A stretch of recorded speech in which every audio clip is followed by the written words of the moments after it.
যে আপনারা এই পশ্চিমবঙ্গের যে ছেলে মেয়েরা রয়েছে দয়া করে তাদের সঙ্গে ছেলে খেলা করবেন না। নিয়মিত টাকাটা দেওয়ার চেষ্টা করুন, নির্দিষ্ট ডেট মধ্যে আপনি দেওয়ার চেষ্টা করুন। যুবশ্রী প্রকল্পের টাকা কবে দেওয়া হবে, যুবশ্রী প্রকল্পের ভাতার টাকা কেন আটকে রাখা হচ্ছে। আচ্ছা, আজকের এই ভিডিওতে আমি আলোচনা করব যুবশ্রী প্রকল্প নিয়ে। যুবশ্রী প্রকল্পের একটা ডাউট অনেকের মধ্যে রয়েছে, আমাকে প্রায় দুদিন থেকেই অনেকেই ফোন করেছে, অনেকেই SMS করছে, অনেকেই আমাকে হোয়াটসঅ্যাপ করছে, তাদের কাছে সেই যোগাযোগ ব্যবস্থা রয়েছে আমার সঙ্গে। যাই হোক, অনেকেই আমাকে জিজ্ঞেস করে, দাদা আমার তো যুবশ্রী প্রকল্পের আইডি রয়েছে, পাসওয়ার্ড রয়েছে, সবকিছু রয়েছে এবং মোবাইল নাম্বারও লিঙ্ক আছে, মোবাইল নাম্বারে আমার SMS আসে যখনই অ্যানেক্সার 3 ফর্ম সাবমিট করতে হয় কিংবা এমপ্লয়মেন্ট ব্যাংক থেকে যখন কোনো মেসেজ করে কর্তৃপক্ষ তখন কিন্তু আমার মোবাইলে সেই SMS গুলো ঢোকে। তো আমার কি আপডেট করতে হবে, আমার কি 18 তারিখ যেতে হতো, যে 18 তারিখটা উল্লেখ ছিল বিজ্ঞপ্তিতে সেই 18 তারিখ কি যেতে হতো? আমি এত 18 তারিখ যেতে পারিনি, ঠিক আছে, এবং এখন কি করতে হবে, কিংবা 18 তারিখের পর কি আমি যাব? তো এই বিষয়টা নিয়ে ডাউট রয়েছে। যারা 18 তারিখ যাননি কিংবা এখনো যারা এমপ্লয়মেন্ট ব্যাংকে যাননি তাদের কি করণীয় এবং কাদের যেতে হবে আগামীতে কিংবা এখন কাদের যাওয়া উচিত, সেই সমস্ত বিষয়টা আমি এই ভিডিওতে ক্লিয়ার করব। তো অন্য কোথাও ডান বাম না শুনে মন দিয়ে ভিডিওটা শুনুন। আমি অথেন্টিক খবর, একদম জেনুইন যে বিষয়টা রয়েছে সেটাই আমি আপনাদের সঙ্গে শেয়ার করব। এই ভিডিওর কথাগুলো আপনারা শুনলে আশা করি আপনারা অনেকটাই হেল্প পাবেন, ঠিক আছে। তো যুবশ্রী প্রকল্প আপনারা জানেন যে প্রতি মাসেই 1500 টাকা করে দেওয়া হয় যদিও, ঠিক আছে, তবে 3 মাস 4 মাস 2 মাস পর পর কিন্তু সেই টাকাটা একবারে ধাপে ধাপে দেয়। প্রতি মাসেই কিন্তু সেই টাকাটা ক্লিয়ার করে না, 2 মাস 3 মাস জমিয়ে রেখে তারপর কিন্তু আস্তে আস্তে ক্লিয়ার করে এমপ্লয়মেন্ট ব্যাংক কর্তৃপক্ষ। এবং বলে রাখি, অত্যন্ত দুঃখের সঙ্গে বলতে হচ্ছে, আমি কখনো যে বিষয়গুলো আমাদের চ্যানেলের মাধ্যমে বলিনি, কোনো ভিডিওতে বলিনি, অত্যন্ত দুঃখের সঙ্গে বলতে হয় যে দেখুন, পশ্চিমবঙ্গ রাজ্য সরকার তো সমস্ত স্কিমের টাকা কিন্তু নিয়মিত দিয়ে দেয়, ঠিক আছে, সমস্ত কিছুই কিন্তু কাজ কোনো বাকি রাখে না। তবে কর্তৃপক্ষরা যারা দায়িত্বে থাকে, যারা আধিকারিক দায়িত্বে থাকে সেই সমস্ত স্কিমের, তাদের নেগলিজেন্সের কারণে পশ্চিমবঙ্গ রাজ্যের ছেলে মেয়েরা কিন্তু অনেক অনেক ভাবে কিন্তু সমস্যায় পড়ছে। কেন পড়ছে দেখুন, এই যুবশ্রী প্রকল্পের টাকা কত মাসের বাকি রয়েছে আপনারা নিজেরা জানেন, আপনারা জানেন, সবাই জানে যে যুবশ্রী প্রকল্পের টাকা প্রায় 3 মাস 4 মাস 5 মাস থেকে ডিউ রয়েছে, ঠিক আছে, টাকা এখনো ঢুকছে না। তবে রাজ্য সরকার কিন্তু টাকা কিন্তু একটা নির্দিষ্ট টাইমের মধ্যে কিন্তু সমস্ত কিছু দায়িত্ব বুঝিয়ে দেয়। তারপর দায়িত্ব হচ্ছে কর্তৃপক্ষ, যাদেরকে দায়িত্ব দেয় সরকার, নবান্ন ভবন থেকে যে সেকশন রয়েছে, যে দায়িত্ব রয়েছে, তারা কিন্তু দিয়ে দেয় যে এই ব্যাপার, এই খাতে এই টাকা এই দিয়ে দাও। এবার যাদেরকে বলছে, অর্ডার করছে, তারা এটা নিয়ে ডিলে করছে, তারা সঠিক সময় দিচ্ছে না, ঠিক আছে।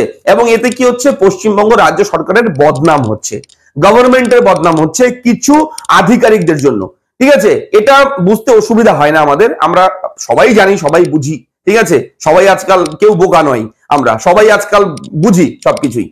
তো এই 4 মাস 5 মাস 6 মাস কারো কারো 3 মাস ডিউ রয়েছে, এই টাকাগুলো কেন দেওয়া হচ্ছে না? যুবশ্রী প্রকল্পের ভাতার টাকা কেন আটকে রাখা হচ্ছে?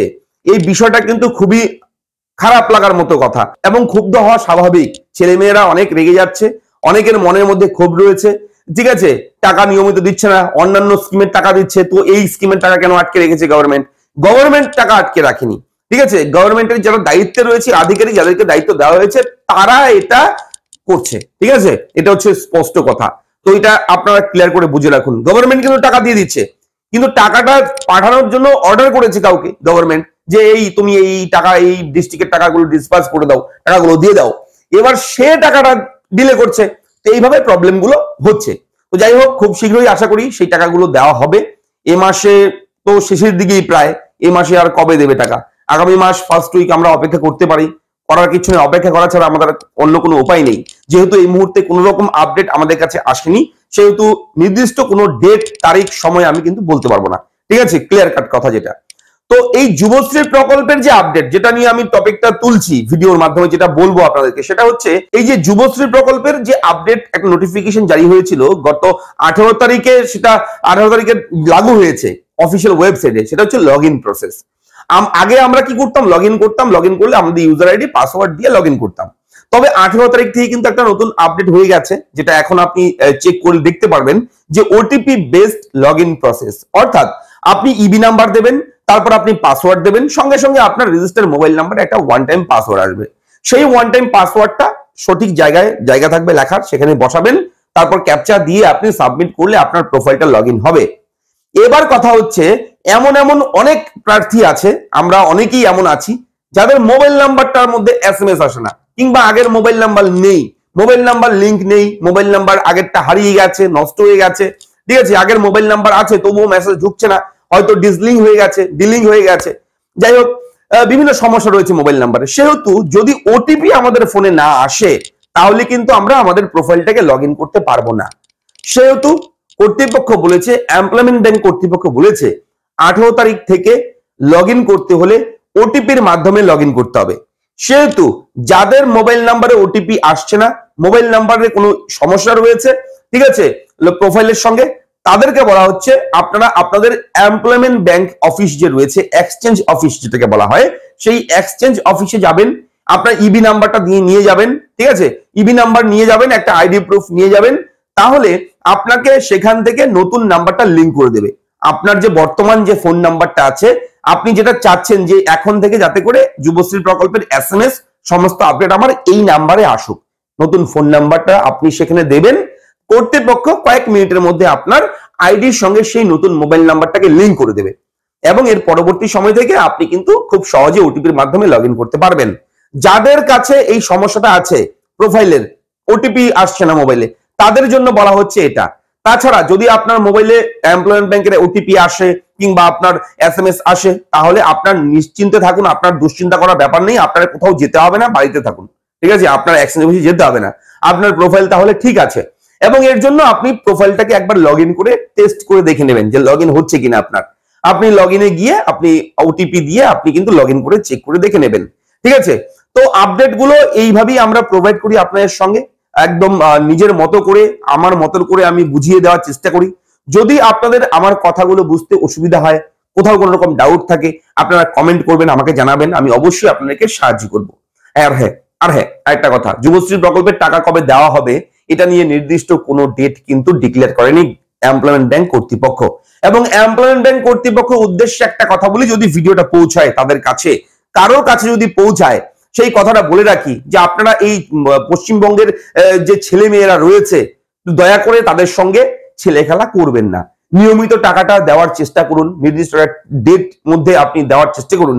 যেভাবে বেতন ঢোকে, সরকারি কর্মচারীদের স্যালারি ঢোকে, যে মাসের এই তারিখে বেতন ঢোকে, সেরকম ভাবে এই যে বেকার ভাতা যুবশ্রী প্রকল্পের দয়া করে আপনাদের কাছে করজোরে নিবেদন, আপনারা এই বিষয়টা একটু ঊর্ধ্বতন কর্তৃপক্ষের সঙ্গে আপনারা আলোচনার মাধ্যমে একটু দেখার চেষ্টা করুন, যাতে করে বেকার ছেলে মেয়েদের ব্যাংক অ্যাকাউন্টে নির্দিষ্ট তারিখের মধ্যে প্রতি মাসে যাতে করে এই 1500 টাকা ঢোকে।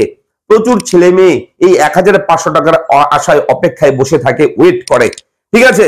তো অনেক পশ্চিমবঙ্গ রাজ্যের প্রচুর ছেলে মেয়ে খুব কষ্টের মধ্যে রয়েছে এই যুবশ্রী প্রকল্প নিয়ে।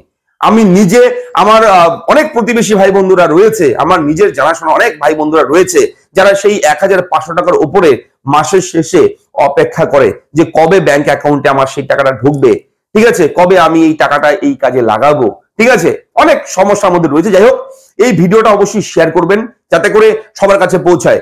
আর হ্যাঁ, গভর্নমেন্টকে দায়ী করবার আগে একটু ভেবে নেবেন যে যাদের কাছে দায়িত্ব দিয়েছে সরকার, তারা সঠিকভাবে কাজ করছে কিনা। যদি সঠিকভাবে কাজ করতো তারা, তাহলে টাকাটা কিন্তু এত মাস পর্যন্ত পেন্ডিং থাকতো না, ঠিক আছে। এটা বুঝবেন, অবশ্যই আপনারা বোঝেন, সবাই সবকিছু জানেন, বোঝেন। যাই হোক, সবাই ভালো থাকবেন। যদি কোথাও কোনো রকম ভুল বলে থাকি আমি, কমেন্ট করে অবশ্যই জানাবেন সরাসরি, ঠিক আছে। ভালো মন্দ যেটাই আপনার মনে আসুক না কেন বলে দেবেন কমেন্ট বক্সে। দেখা হচ্ছে পরবর্তী ভিডিওতে, সবাই ভালো থাকবেন, ধন্যবাদ।